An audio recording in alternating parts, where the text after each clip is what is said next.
ఈరోజు we will study about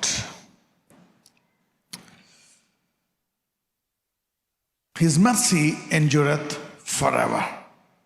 దీన్ని తెలుగులో ఏమంటారో తెలుసా? ఆయన కృప నిరంతరము ఉండును. సో దేవుడు విశ్వాసిని అద్భుత రీతిగానే నడిపిస్తాడు. ఎలా నడిపిస్తాడు? అద్భుత రీతిగానే. అందుకే ఎప్పుడు faith walk is always a super natural walk. అందరూ చెప్పండి, విశ్వాసి నడక అద్భుతాల నడక అనండి.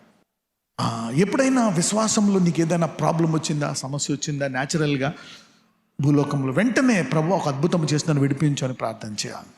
Okay, so the super natural walk is a faith walk. దేవుడు ప్రతిరోజు ప్రతి విషయంలో మన జీవితంలో అద్భుతాలు చేయడానికి సిద్ధంగా ఉన్నాడు. సో ఎలాగ దర్శనముల ద్వారా మరి ఆయన విడిపించాడు అనేది మనం ధ్యానించుకున్నాం. నెబుకద్నెజరు దర్శనము చూసి 7 సంవత్సరాలు అతను పశువులాగా మారతాడని తెలిసి దానికి పరిష్కారము దానియేలు ఇవ్వడం కూడా తెలిసి అతను ఆ యొక్క రాబోయే వేదనను తప్పించుకున్నాడా? తప్పించుకోలేకపోయాడా? తప్పించుకోలేకపోయాడు. కానీ తప్పించుకునే అవకాశం ఉందా? ఉంది. అదే ఫరో యోసేపు చెప్పినప్పుడు ఏమన్నాడు? 7 సంవత్సరాలు కరువు ఉంటుంది, దీని ఉంటుంది, ఎలా ఉంటుంది పరిస్థితి అంటే ఏం చెప్పాడు? అతను తప్పించుకున్నాడా లేదా? అతను తప్పించుకున్నాడు, భూలోకం అంతటినీ తప్పించాడు. Wow, you see that now how a king can impact many people and many things in our life. So దేవుడు ఎలాగ తన ప్రజలను తప్పించాలనడానికి కలల్ని ఇస్తాడు, దర్శనాలను ఇస్తాడు, అనేక విషయాలు ఇస్తాడు. అందరూ ఈ మాట అనండి నాతోటి, ఆయన కృప నిరంతరం ఉండును. yes, his mercy endureth forever. Esther గ్రంథం నుంచి ఈరోజు ధ్యానిద్దాం. we will meditate on Esther today. అనేక సార్లు తమ బిడ్డలు పొరపాట్లు చేసినప్పుడు, వారికి తెలియకుండానే త్రోవ తప్పిపోయినప్పుడు, వారికి తెలీదు, వాళ్ళు ఏమనుకుంటారంటే నేను చేస్తుంది కరెక్టే అనుకుంటారు, త్రోవ తప్పుతున్నారని తెలీదు. చాలాసార్లు ఏంటంటే మనము దేవుని చిత్తంలో ఉన్నామా లేదా అని కూడా చాలామందికి తెలీదు. కొంతమంది సేవకులు కూడా ఆరంభంలో లేనిది, మధ్యలో లేనిది, నేను దేవుని చిత్తంలో ఉన్నానా లేదా అనుకుంటారు. కొంతమంది ఉద్యోగంలో ఉండి నేను దేవుని చిత్తంలో ఉన్నానా, ఏదన్నా వ్యాపారంలో ఉండి ఇందులో రాజకీయాల్లో ఉండి దేవుని చిత్తంలో ఉన్నానా లేదా అని ఎప్పుడు డౌట్ పడదు. ఏదైనా కష్టం వచ్చినా, లోపం వచ్చినా అసలు దేవుని చిత్తంలో ఉన్నానా లేదా అనుకుంటా ఉంటారు. They will always think. ఎందుకంటే శత్రువు అనేవాడు ఉన్నాడు. వాడు మన ఆనందంలో ఉన్నప్పుడు మాట్లాడతాడు, కష్టంలో ఉన్నప్పుడు మాట్లాడతాడు. ప్రతిరోజు ఏ విధంగా నేను పడద్రోయాలా అని చూస్తూ ఉంటాడు. సో ఎవరికైనా ఎప్పుడైనా డౌట్ వచ్చిందా, నేను దేవుని చిత్తంలో ఉన్నానా లేదా? How many of you doubted? నువ్వు ఆ డౌట్ వస్తేనే నువ్వు నిజమైన విశ్వాసవి. ఓకే, ఒకవేళ ఆ డౌట్ రాలేదనుకో, నీవు ఇంకా విశ్వాస యాత్ర ఆరంభించలేదు. పక్కన వాళ్ళు చెప్పు, ఆరంభించకపోతే ఆరంభించేవాళ్ళు. You need to begin. Because ఈ భూలోకం అంతా చెడుతనంతో నిండి ఉంది, అవిశ్వాసంతో నిండి ఉంది. వాడు శోధించినప్పుడు ప్రతి విశ్వాసికి కూడా భయం వేస్తుంది, వేదన వస్తుంది. ఏలియా అంతటి గొప్ప ప్రవక్తే యెజబెల్ ఒక మాట అన్నప్పుడు ఆయన అడవిలోకి పారిపోయాడు. హి ర్యాన్ అవే. ఓకే, సో ఇలాగా ఇజ్రాయేల్ అనేక సార్లు ఏమైందంటే, ఇజ్రాయేల్ ఇక్కడ దేవుని చిత్తంలో ఉంది. తర్వాత వాళ్ళు మరి పూర్తిగా ఇక దేవుని చిత్తమునకు వేరుగా వెళ్ళిపోతున్నప్పుడు దేవుడు వారిని అనేక రాజ్యాలకు బానిసలుగా అప్పగించాడు. అనేక రాజులు రావడం, తీసుకెళ్ళిపోవడం. ఇలాగ ఇజ్రాయేలులో అవిధేయులుగా ఒక రాజు మరి వారిని చెరపట్టుకొని వెళ్ళిపోయినప్పుడు, ఆ తర్వాత రాజు కూడా అక్కడ ఉన్నప్పుడు అతనికి తెలియదు. యోసేపు టైంలో వాళ్ళందరూ అక్కడికి వెళ్ళిపోయినప్పుడు, యోసేపు చనిపోయిన తర్వాత అక్కడ ఉండేటువంటి ఫరో రాజుకి వాళ్ళ విషయమై తెలియదు. అలాగే ఈ రాజు వచ్చినప్పుడు అక్కడ యూదులందరూ అప్పుడే వారి మనసాక్షి వాళ్ళని ఇబ్బంది పెడుతూ ఉంటుంది. అరే, మనం ఏదో పొరపాటు చేసాం, ఈ దేవుని ఆజ్ఞలు పాటించలేదు, ఈ దేవుని ఆరాధించలేదు, అందుకే మనము ఇందులో వీళ్ళకి బానిసలు అయిపోయామని ఇప్పటికే ఆ మనసాక్షితోటి యూదులు బాధపడుతూ ఉంటారు. అటువంటి కాలంలో ఏం జరిగిందో మనం చూద్దాం. ఎస్తేర్ గ్రంథం 2వ అధ్యాయం 5 నుంచి 6 వచనాలు. Esther chapter 2 verse 5 to 6. శూషను కోటలో బెన్యామీనీయుడగు కీషునకు పుట్టిన షిమీ కుమారుడగు యాయీర్ వంశస్థుడైన మొర్దెకై అను ఒక యూదుడుండెను. బబులోను రాజైన నెబుకద్నెజరు యూదా రాజైన యెకొన్యాను పట్టుకుని పోయినప్పుడు ఇతడు యెకొన్యాతో కూడా యెరూషలేములో నుండి చెరపట్టబడిన వారిలో ఒకడు. చాలండి. సో నెబుకద్నెజరు మరి బబులోను రాజు వీరిని చెరపట్టుకెళ్ళిపోయినప్పుడు అందులో మొర్దెకై కూడా ఒక వ్యక్తి. అక్కడ ఏం జరిగింది, ఆ రాజ్య యొక్క చరిత్ర చూద్దాం ఎలా ఆరంభించాడో. ఎస్తేరు గ్రంథం 1వ అధ్యాయం 1వ వచనం. అహష్వేరోషు దినములలో జరిగిన చర్యల వివరము. హిందూ దేశము మొదలుకొని కూషు దేశము వరకు 127 సంస్థానములను అహష్వేరోషు ఏలెను. ఓకే, 4వ వచనం కూడా చదువుదాం. 120 దేశాలు ఇతని చేతి కింద ఉన్నాయంట ఈ అహష్వేరోషు అనేటువంటి రాజు. ఓకే, అతని కాలంలో ఏం జరిగిందో చూద్దాం. 4వ వచనం చూద్దాం. అతడు తన మహిమగల రాజ్యం యొక్క ఐశ్వర్య ప్రభావములను తన మహత్యాతిశయ ఘనతలను అనేక దినములు అనగా 180 దినములు కనపరచెను. తన దగ్గర ఎంత డబ్బుందో, తన ఖజానాలో ఎన్నెన్ని విలువైన వస్తువులు ఉన్నాయో, ఓకే, ఐశ్వర్యాన్ని వేరే రాజులకు చూపించడానికి ఈ రాజుకి ఎంతకాలం పట్టిందంట? 180 దినములు. భూమి దాని సంపూర్ణత ఎవరిది? రాజులను పడద్రోయేవాడు, హెచ్చించువాడు ఎవరు? ఆయనే. ఒకవేళ నెబుకద్నెజరు వీళ్ళని చెరపట్టుకొని తీసుకెళ్ళిపోయాడంటే దేవుడు అనుమతి ఇస్తేనా, అనుమతి ఇవ్వకుండానా? నెబుకద్నెజరు ఎలాగ బ్లెస్ అయ్యాడో అది దేవుడే నీకు ఇచ్చాడు అని దానియేలు చెప్తాడు. ఇసారా లేదా? యా, రాజు హెచ్చింపడతాడు, తర్వాత నువ్వు పశువు అయిపోతావు అన్నప్పుడు చెప్తాడు అనమాట. ఇదిగో ఇలా హెచ్చించేది దేవుడే, నేను హెచ్చించాడు, నీ రాజ్యాన్ని గొప్ప రాజ్యంగా చేశాడు, తర్వాత నీకు గర్వం వచ్చేసింది. అతను గనక దానియేలుని అపాయింట్ చేసి ఆ దర్శనం నెరవేరకుండా నువ్వు నా గైడెన్స్గా ఉండు, నా పర్సనల్ అసిస్టెంట్గా ఉండు, నా కౌన్సిలర్గా ఉండు, నా పాస్టర్గా ఉండు అని ఉంటే, బీ మై ప్రాఫిట్ అని ఉంటే దానియేలు తప్పించేవాడా కాదా? Yes, he would have. So let us see. 180 దినములు కనపరిచాడంట, 180 రోజులు. వా! కానీ గుర్తుపెట్టుకోండి, ఇతను 180 రోజులు ఒకవేళ చూపించిన ఇతను గొప్పోడా, సొలొమోను గొప్పోడా? ఎందుకంటే దేవుడు చెప్పాడు, నీ తర్వాత ఎటువంటి రాజు ఇంత ఐశ్వర్యవంతుడు ఉండడు. alright, so 180 days. Can you imagine? Can you believe it? ఈ లెక్కన తన విశ్వాసులకు పరలోకంలో ఏమిస్తాడో దేవుడు. I don't know what God's going to give you. ఇక్కడ 120 రోజులు ఒక నరుడైనటువంటి రాజుకి, అన్యజనుడికి ఇస్తే, సిలువ మీద యేసుని అంగీకరించిన వారికి యుగయుగములు ఒకళ్ళ ఇంటికి వెళ్తే మేబీ ఒక 100 ఏళ్ళ తర్వాత మళ్ళీ ఇంకో ఇంటికి వెళ్తారేమో ఇక్కడ. Okay, ya, maybe that would be the blessing that God will do it. ఇలాంటి చదువుకున్నప్పుడు ఏంటంటే మన హృదయాలు విశాలపడతాయి. అప్పుడు మనలో అభిషేకం ఉందా లేదా? యేసుని అంగీకరించడం వల్ల మనలోకి ఏమొచ్చింది? పరిశుద్ధాత్మ. సో పరిశుద్ధాత్ముడు మన హృదయాన్ని విశాలపరుస్తాడు. ఇలాంటివి తెలిసినప్పుడు ఒక అన్యజనుడిని ఇంత గొప్పగా ఆశీర్వదించిన దేవుడు నన్ను ఎందుకు ఆశీర్వదించాడు? గుర్తుందా? కోరేషు అభిషేకం అని ఒకసారి మనము అనుకున్నాం.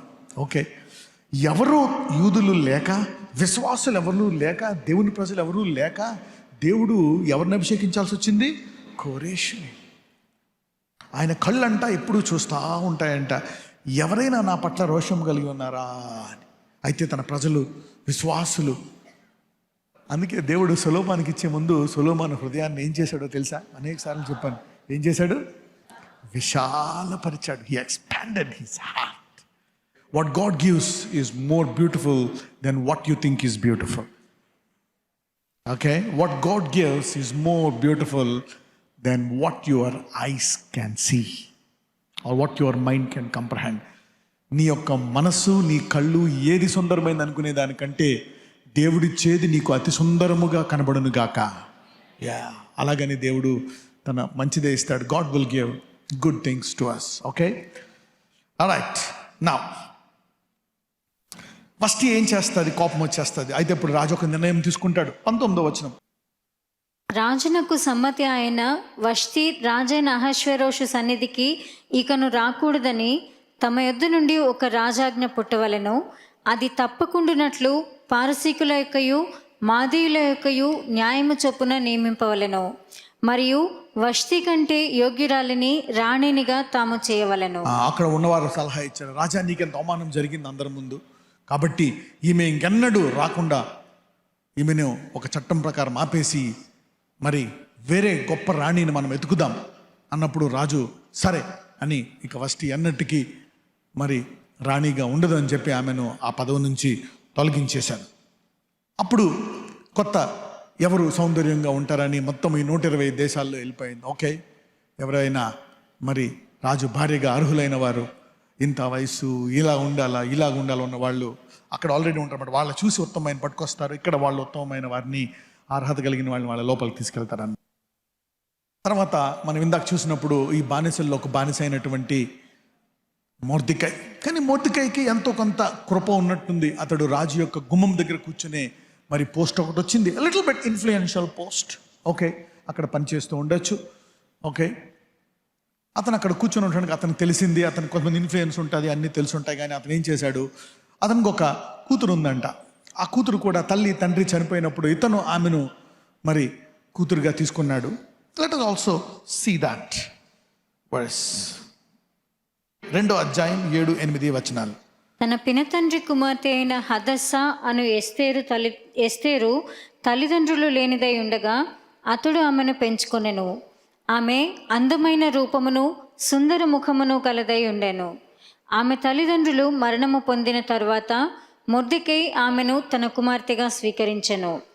రాజాజ్ఞయు అతని నిర్ణయమును ప్రచురం చేయబడి కన్యకుల అనేకులు షూషను కోటకు పోగు చేయబడి హేగే వశమునకు అప్పగింపబడగా ఎస్తేరును రాజు యొక్క నగరునకు తేబడి స్త్రీలను కాయు హేగే వశమునకు అప్పగింపబడెను. చదువమ్మా తర్వాత కూడా. ఆ చిన్నది అతని దృష్టికి ఇంపైనది కనుక ఆమె అతని వలన దయ పొందెను. కాబట్టి ఆమె పరిమళ క్రియల కొరకైన వస్తువులను, ఆమెకు కావలసిన భోజన పదార్థములను, రాజు ఇంటిలో నుండి ఆమెకు ఇయ్యదగిన 7 ఆడపిల్లలను అతడు ఆమెకు త్వరగా ఏర్పరిచి ఆమెను ఆమె చెలికత్తెలను అంతఃపురములో అతి శ్రేష్టమైన స్థలమందు ఉంచెను. మొర్దెకై నీ జాతిని నీ వంశమును కనుపరచకూడదని ఎస్తేరునకు ఆజ్ఞాపించి ఉండెను కనుక ఆమె తెలుపలేదు. చూసారా, మొర్దెకై నీ జాతిని నీ వంశమును కనుపరచకూడదని ఎస్తేరుకు ఆజ్ఞాపించి ఉండెను కనుక, ఎవరైనా వారి జాతిని వారి వంశమును ఇతరులకు చెప్పుకోవట్లేదంటే దాని విషయమై అక్కడ ఏముందండి? ఘనత ఉందా, అవమానం ఉందా? అవమానం అంటే బానిస దేశముళ్ళు అనేటువంటి పేరుంది కనుక నువ్వు అసలు చెప్పక. ఎందుకంటే చాలా రాజ్యాలు ఉన్నాయి, చాలా కులస్తులు, చాలా దేశస్తులు, చాలా ప్రాంతీయస్తులు ఉన్నారు అక్కడ. ఏదో ఒక ప్రాంతం అనుకుంటారు. ఓకే, రాజు అంతటి మీద రాజు కాబట్టి ఆయనకు అందమైన స్త్రీ కావాలి కాబట్టి ఇది పెద్ద ప్రాముఖ్యం కాదు కాబట్టి నువ్వు దీని విషయమై చెప్పక అని చెప్పినప్పుడు ఈమె ఏం చేసింది? చెప్పలేదు. Okay, right. So what happened? అయినప్పటికీ అక్కడ ఉండేటువంటి అధిపతికి అందరి ముందు అందరికంట ఈమె ఎక్కువ బాగా నచ్చిందంట. మరి మొర్దెకై ప్రతిరోజు వెళ్ళి ఏం జరుగుతుంది ఏంటి అని చూస్తూ ఉంటాడు. అయితే మొర్దెకై కొంచెం దేవునిలో విశ్వాసం కలిగిన వాడు, భక్తి కలిగిన వాడు. చూద్దాం అది కూడా. 2వ అధ్యాయం 15-17 వరకు. మొర్దెకై తన కుమార్తెగా స్వీకరించుకొనిన తన పినతండ్రి అయిన అబీహయిలు కుమార్తెయగు ఎస్తేరు రాజునొద్దకు వెళ్ళుటకు వంతు వచ్చినప్పుడు స్త్రీలను కాయు రాజు యొక్క షండుడైన హేగే నిర్ణయించిన అలంకారము కాక ఆమె మరి ఏమీ కోరలేదు. ఎస్తేరును చూచిన వారికి అందరికీ ఆమె యందు దయ పుట్టెను. ఈ ప్రకారము ఎస్తేరు రాజైన అహశ్వేరోషు ఏలుబడి యందు 7వ సంవత్సరమున టెబెతు అను 10వ నెలలో రాజు నగరులోనికి అతని యొద్దకు పోగా 10 నెలలు she was trained and she was purified for 10 months. అది కూడా అందరూ ఏం కావాలితే తీసుకోండి అని చెప్తే ఈమె బేసిక్ ఏది రాజుకు మినిమం స్టాండర్డ్స్ అవి తీసుకుంది, కానీ మిగిలిన ఏమి అట్టహాసాలు ఏమి తీసుకోలేదంట. Very simple women. Okay, let us see. Let's go ahead. స్త్రీలందరికంటే రాజు ఎస్తేరును ప్రేమించెను, కన్యలందరికంటే ఆమె అతని వలన దయాదాక్షిణ్యములు పొందెను. అతడు రాజ్య కిరీటమును ఆమె తల మీద ఉంచి ఆమెను వష్టికి బదులుగా రాణిగా నియమించెను. Wow, she became the queen. ఆమె రాణి అయిపోయింది. అంటే ఈమె కూడా ప్రార్థించుకుంది, ప్రార్థనా పరురాలు, దేవుణ్ణి నమ్మింది. ఇతను కూడా ప్రార్థనాపరుడు, దేవుణ్ణి నమ్ముతున్నాడు. అంటే ఒక విధమైనటువంటి బానిసలుగా ఉన్నప్పుడు ఎలా ఉంటుందంటే ప్రతి ప్రార్థనకి ఈ ప్రార్థన ఆలకించాడా లేదా, నా మీద ఇంకా కృప ఉందా లేదా, ఇంకా కోపం ఉందా పోయిందా అనేటువంటి మనస్సాక్షితో జీవిస్తాం. ఎంతమందికి అర్థమైంది? This is the same thing that is going through Esther and Mordecai. మరి మొర్దెకాయ్ జీవితంలో, ఎస్తేర్ జీవితంలో, అక్కడ ఉండేటువంటి యూదులందరి జీవితంలో ఇదే నడుస్తుంది. కానీ ఇక్కడ మొర్దెకాయ్ ఏమనుకుంటాడు? దేవుడు నా ప్రార్థన ఆలకించేశాడు. ఎస్తేర్ కూడా ఏమనుకుంటుంది? దేవుడు కూడా నా ప్రార్థన ఆలకించేశాడు. ఫెయిత్, ఆమెకు విశ్వాసం ఉంది కాబట్టి పూర్తిగా అలంకరణలు కోరుకోలేదు. బేసిక్ రాజుకి కావాల్సినవి ఏం ఉండాలి, మినిమం అయితే కంపల్సరీ అవి తీసుకుంది. అంటే ఆమెకు కూడా విశ్వాసం ఉంది, అంటే ఆమె కూడా దేవుని కృప నా మీద ఉండాలా అని ఆమె కూడా మొర్దెకాయ్ చెప్పినట్టున్నాడు. So this must have happen that. Let us see now verse 2:20. Esther గ్రంథం 2:20 చూద్దాం.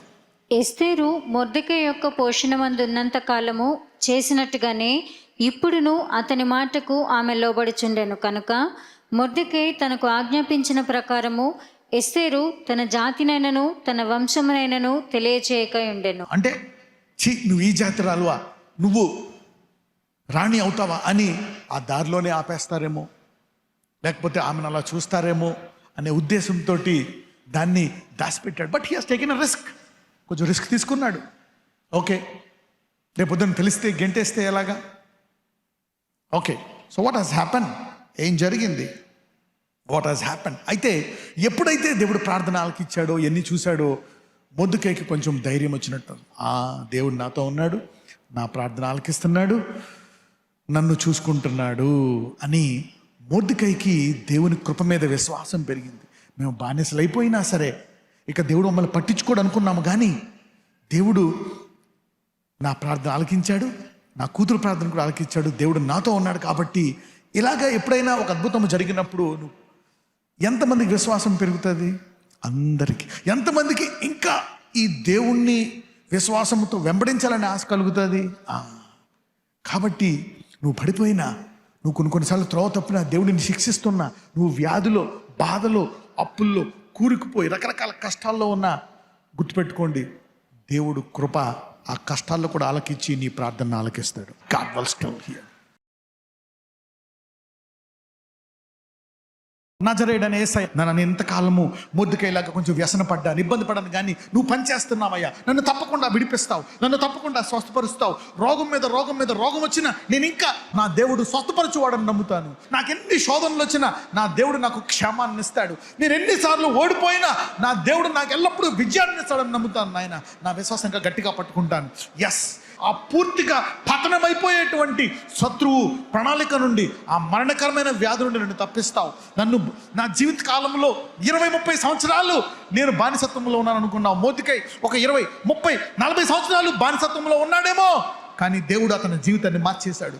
గాడ్ ఈ వాక్యం మనకు చెప్తున్నాడంటే దేవుడు మన కాలములను, మన సమయములను మారుస్తున్నాడు.